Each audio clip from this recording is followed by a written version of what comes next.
economic understandings. This is the second and last part of our discussion on the four economic systems and how Latin America fits into those economic systems. We were discussing in the last section about mixed economies and what they look like. And you look here at the top of the slide, you can see a continuum. You've seen these before.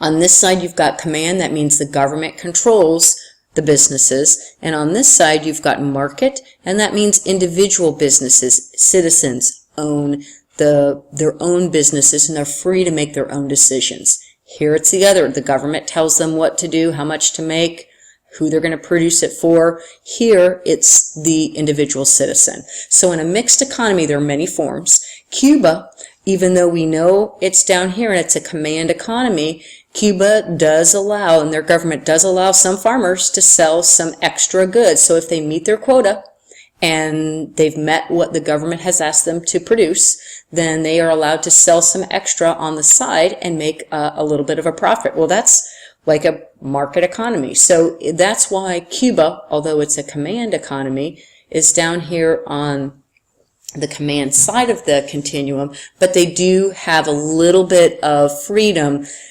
that allows them to be kind of situated right here on the continuum. More toward the command side, but they do have a little mix. They do have a little bit of market choices. In Mexico, it's considered a market economy because the individual is allowed to own and operate most of the businesses. However, the government does own and operate some of the energy companies. That's government intervention. That's what makes it a mixed economy. Even though it's down here toward the market end of the continuum, government owns and controls a lot of the large industries. So, for example, in both Mexico and Brazil, the government owns the steel production, although the citizens own most of the individual businesses and farms. Same thing in Mexico. Individuals own most of the businesses and companies, with the exception of some of the larger energy companies. So that makes it a mixed economy, even though they're down here towards the market end,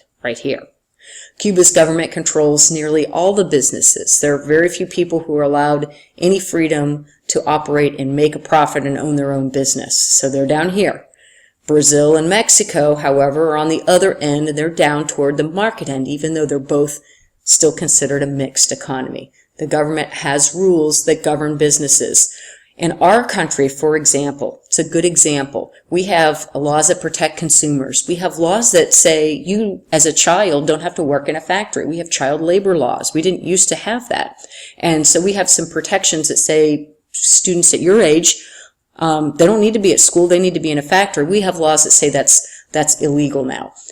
Government does not own the businesses for the most part, doesn't control production, doesn't control prices, but we have taxes, we have Social Security, we have some government intervention, and that's what makes it a mixed economy. So that's sort of some great examples of why most countries are in the mixed economy category, even though they can be at one end of the spectrum or the other. Thanks.